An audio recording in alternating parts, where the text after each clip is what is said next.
Okay, we're videoing this for you, Susan. I hope it works. Okay, we're going to start with we're working on photo paper. Our horizon is going to be way high because the focus is the field, not the sky.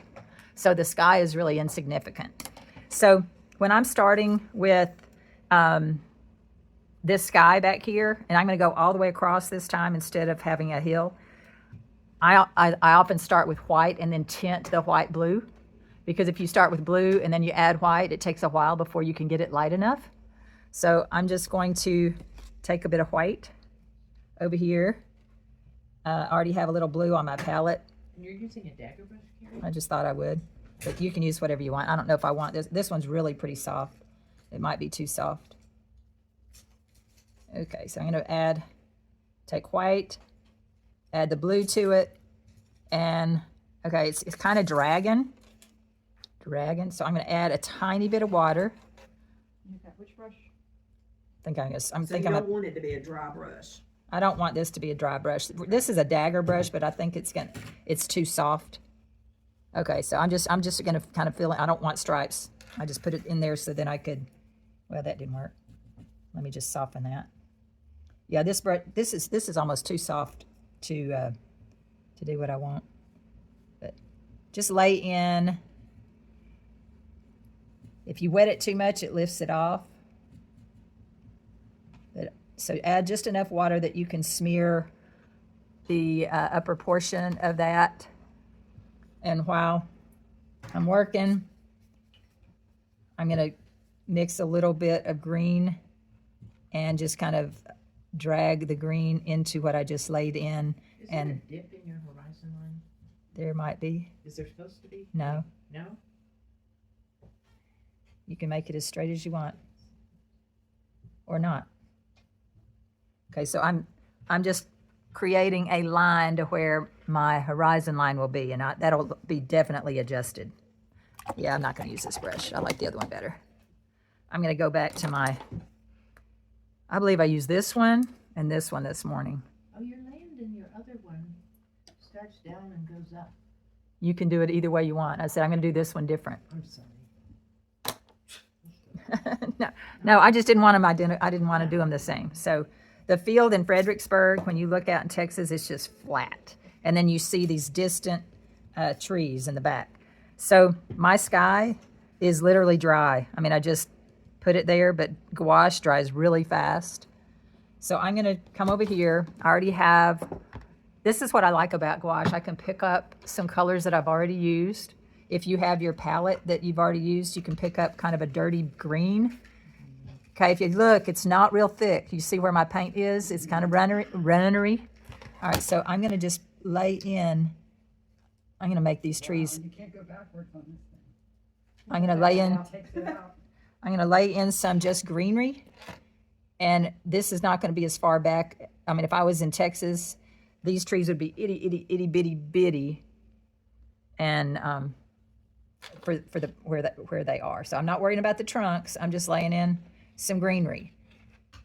Light touch. Well, you're not going to, because if you give a heavy touch, it just takes the paint off of the... And while I have the greenery wet, I'm coming in with just a slightly different green and adding it on the left side just to give it a little more light on the left.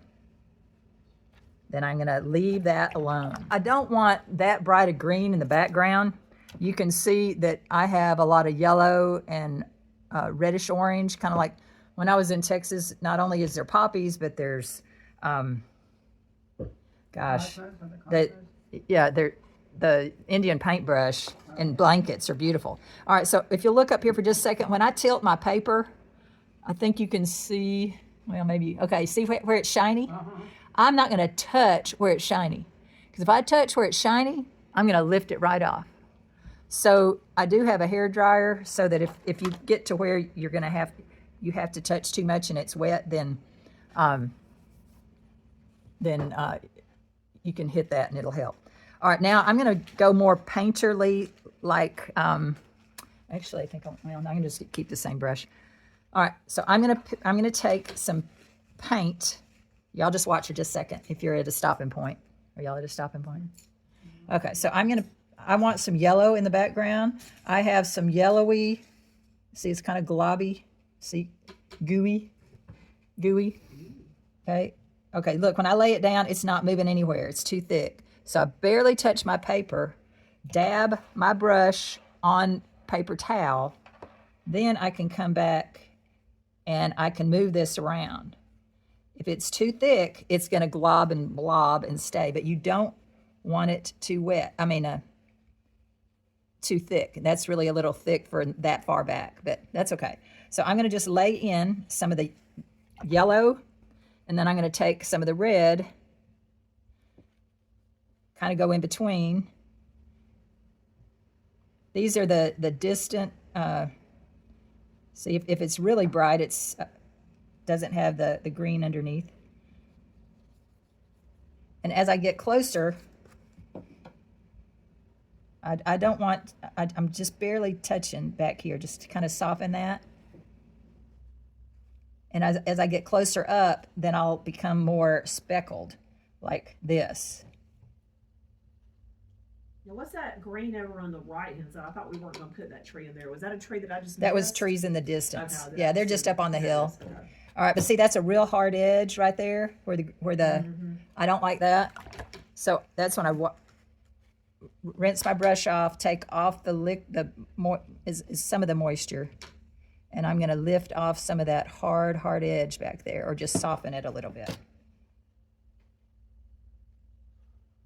Anyway, but what I want you to do, vertical or horizontal across toward the back. I'm going to add a little more green in between, because ooh, that's really dark, too dark. So you've covered your green up with the yellow and the Pretty much, yeah. Okay. Because you can layer it. So like that was way too dark, so I just went in and lifted it up. And it's a matter of working back and forth. But as you get closer, then you get to see more texture. So before I get too far, I want to add a little more greenery up in here. Some of this will be covered up, and then I'll stop after I do this, and then let y'all kind of catch up. Okay, but see, I'm just laying in a bunch just to cover, because it's kind of like dirt, and then you're gonna have these pops of color on top. Okay, so using this feathery-ish brush, I picked up some, not a dark brown, but kind of a muted brown off my palette. See, a dirty brown. And then I went back here and I drew some trunks, because you don't want them all the same. And these are so far away. And I thought, yeah, that does pretty good. And then I want a shadow up under them.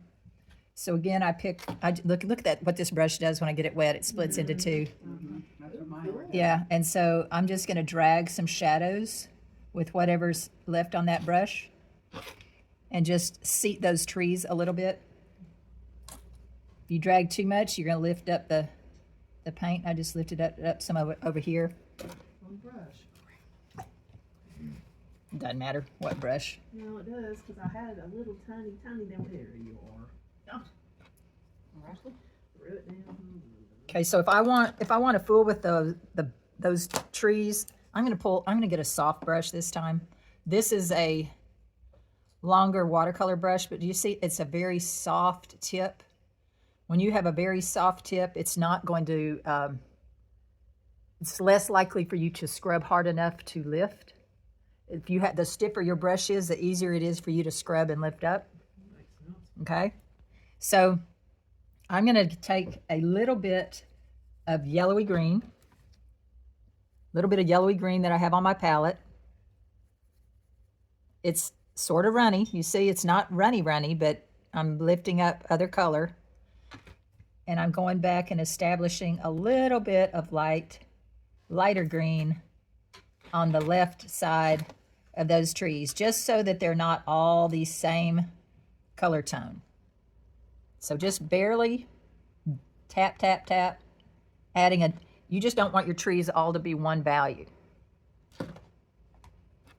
You can do the same thing with looking at your palette or making a dirty, look at this. I have kind of a dark blue green here. I'm going to pull some of that up and do the same thing, but on the underside of those trees. So tree is this kind of watery. Trees cast shadows on the underside of them. Ooh, I need some trunks over here. See, here, these are floating. So I'm just going to add a little bit, dabbing lightly. You dab lightly because if you dab long or you keep going over it, it's going to lift. So now I'm going to go back and add some trunks where these didn't have any. You just don't want all the trunks the same width. The same distance apart. So now I'm through with my trees. It doesn't have to be this one, but it can be any flat brush, and then you could even, you know, spread it out or, you know, whatever. But play with your paints when you start doing it, because this is when I'm starting laying in. I'm kind of bouncing around.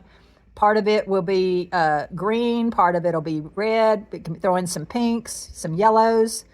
When I get up close in here is when I'll probably pick up the palette knife. So the next section is this kind of back to mid-ground that we're going to do. Okay?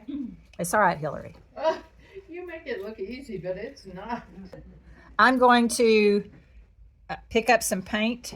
I just dipped it in there, and so I'm just starting to lay it in. I'm just kind of bouncing around. Okay. Okay, I'm going to pause so you can't, because when it gets toward the upper third, don't do up and down strokes. If you do up and down strokes up here, see, like that's even really too far for up and down. It's too far in the field. What color are you scratching in? I was scratching in some yellow. Okay. See, I was using this funky brush.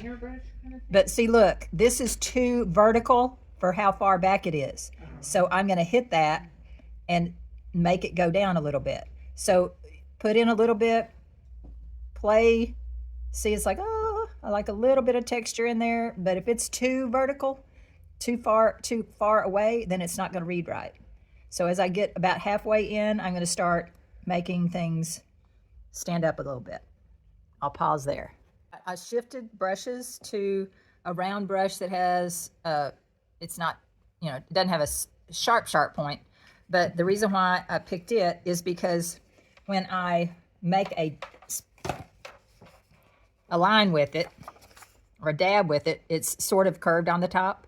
So I can tap, you know, when I'm working on putting in some flowers and just the tip of the brush, or I can turn it sideways and kind of hold it up to where it'll be more of a flat kind. But pick a brush, play, if you don't have an index card to see what type of spot it will make, then pick it up and just play with it. Because as you get closer, I want you to be more strategic with the placement of your lines.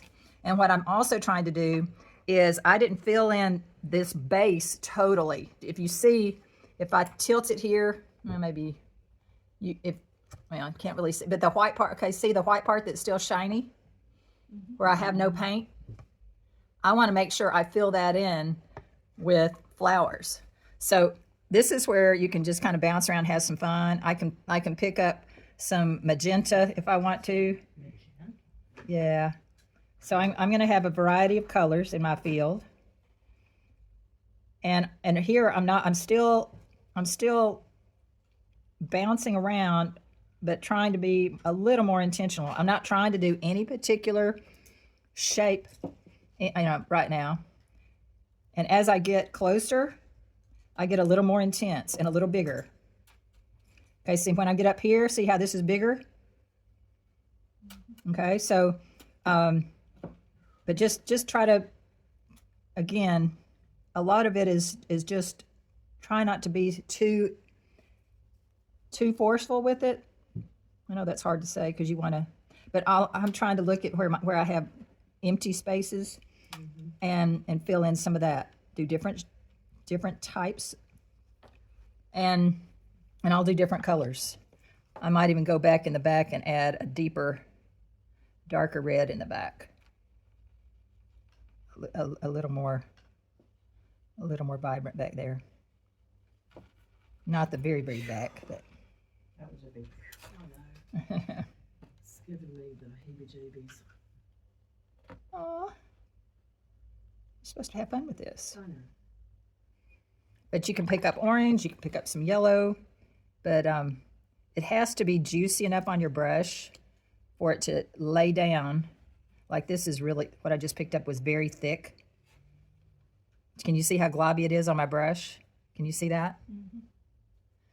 But because it's thick, it'll go over some of what I just did, even though what I just did isn't maybe quite dry. But just lay in some color. Don't worry about it. Y'all think too much.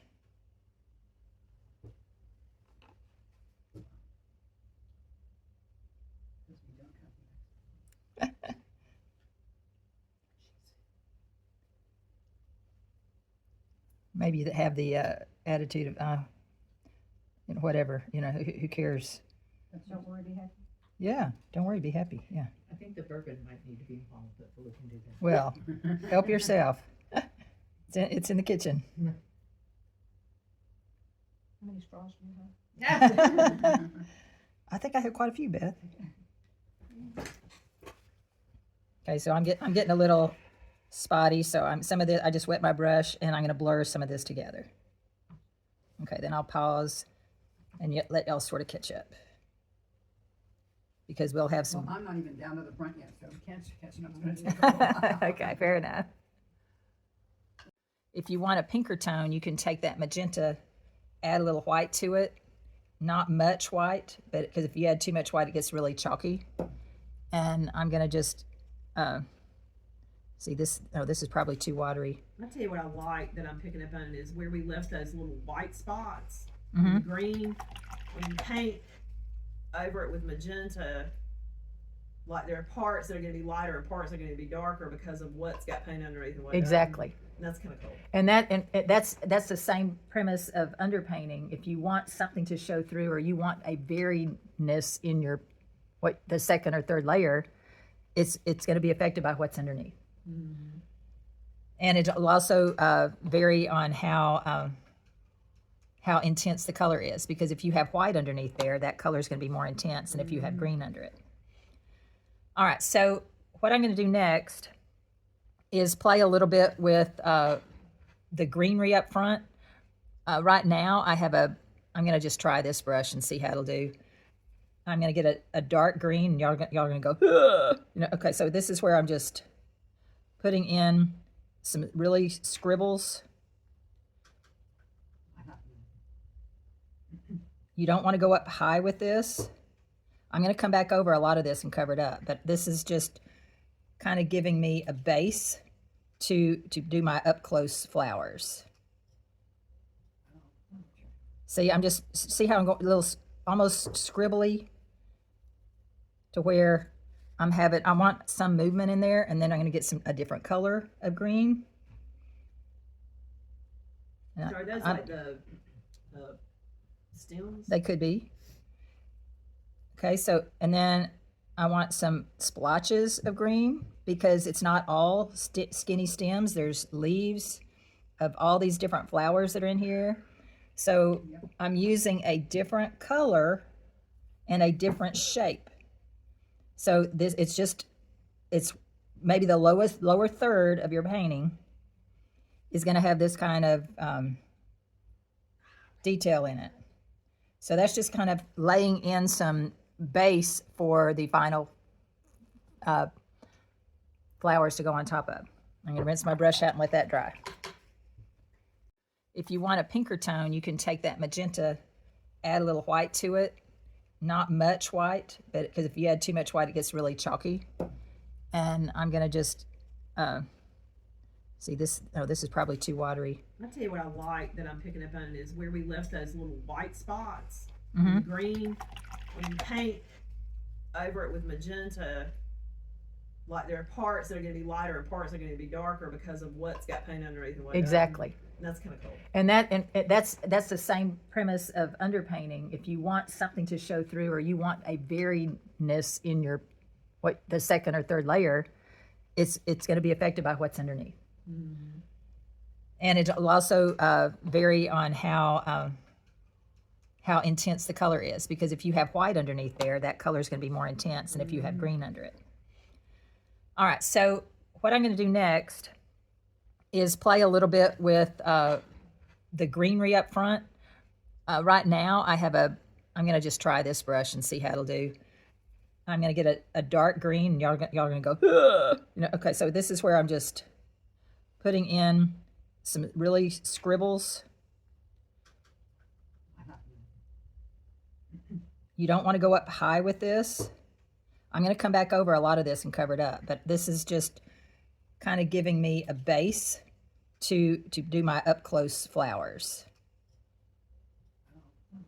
See, see how I'm going a little almost scribbly to where I want some movement in there, and then I'm going to get a different color of green. So are those like the stems? They could be. Okay, so, and then I want some splotches of green, because it's not all skinny stems. There's leaves of all these different flowers that are in here. So I'm using a different color and a different shape.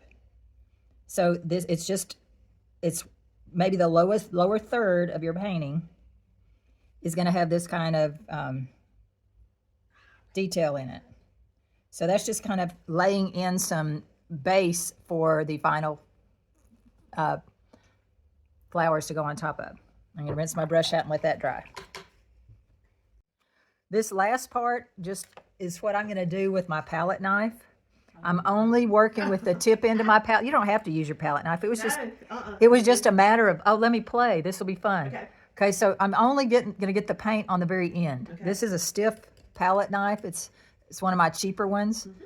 But I'm going to dig out a little paint over here, and it's really kind of sticky. And I probably need to see it's. Let me show you how globby. Before I do that, I want to add something in my green back here. Anyway, get whatever color you want to play with. Put it on your palette. Now these are the colors of the flowers. These are the flowers. Okay.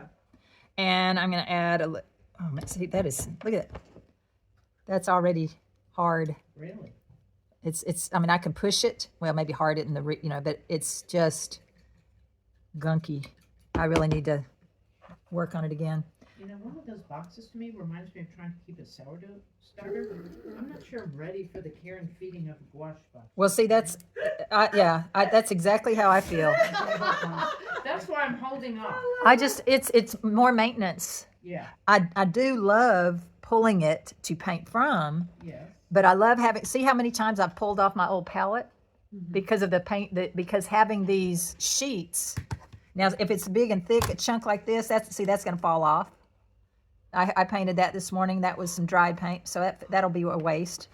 And this will probably be somewhat of a waste because I've got thick globs. But I load the tip end of my palette knife. Okay, y'all watch. Okay, so this is where what's up close is going to be bigger. And I'm just laying in. Is that magenta? No, it's the red. I'm going to probably grab some magenta because I like it. See, this is almost too thick. I'm going to dip my palette knife in water,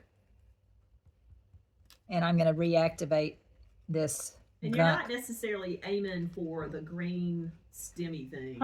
No, I'm just laying in some color. I don't want to go too big. Most of this will be toward the front.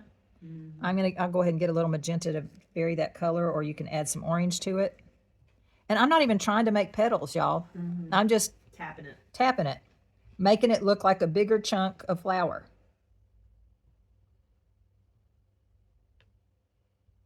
Now, do you let the color underneath it dry, or you're just trying to tap where it's not all just sitting on top of each other? It should be dry. What I'm touching, what I'm painting over is dry. No, I'm talking about like if I go to another color of like I picked up orange instead of the magenta or the red. Okay, and then go right on top of the red. You can add it to what you've already done. And I don't have to wait for it to dry. No. Okay. No, if you touch it on, okay, like I have a little orange on my, I've just added that. I've just touched that. with orange. That's really thick and globby. I don't think I See, I like ended up doing the orange first just because I'm crazy like that. It's okay. See, I'm not liking how dry this is, so I'm going to take a chunk of it out. Yeah, this is way too... So I guess if you put down a color and you like, ooh, I don't really like that color, then you can wait for it to dry and then paint over it with a different color. Yeah. Or you can lift it off with a Lift it clean off, brush. Sounds like a whole lot. But if you have, again, if you have stiff paint, you can either stir it in its palette, or you can pull it to your palette and add water there. That's a lot better for me to do it that way. All right. I'm going to rinse off my palette knife. And this is where I'm going to get a little brush. And I'm going to go straight into my black. I'm having way too much fun with this palette knife. Oh, yay, she's having fun now. Okay, y'all look. Yeah, I have black on my brush, black. The tip center of poppies are black. So just pick a couple. Need more water on my brush or it's not letting go. Okay. Just pick a couple and drop in a center. Doesn't even have to be exactly in center of anything, but your brain will read it right.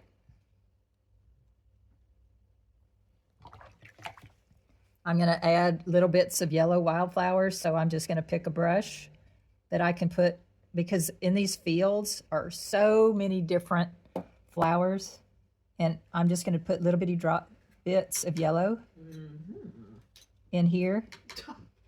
If you want, you don't have to. Oh, I want to though.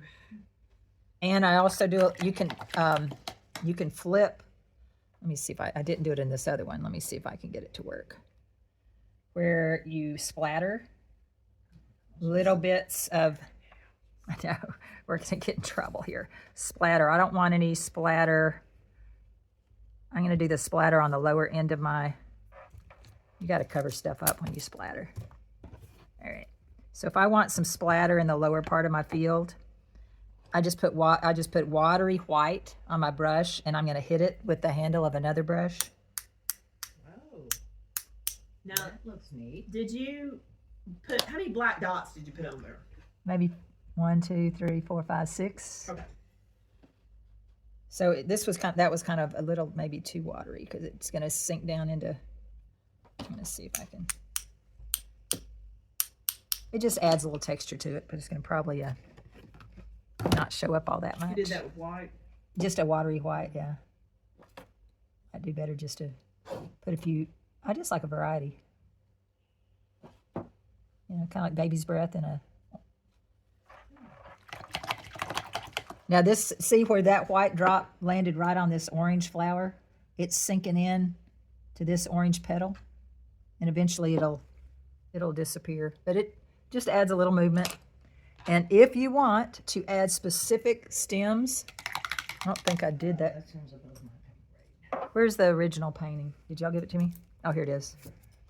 All right, I did come back and add just a few Oh, I don't like that at all. strokes. I just put yellow and blobby things in there. I don't like that. So I'm gonna pick a dark green, and I'm gonna add just a little bit of more dark leaf-like strands, just that are a little darker. You can use the same color you used earlier. You're just doing another layer of it.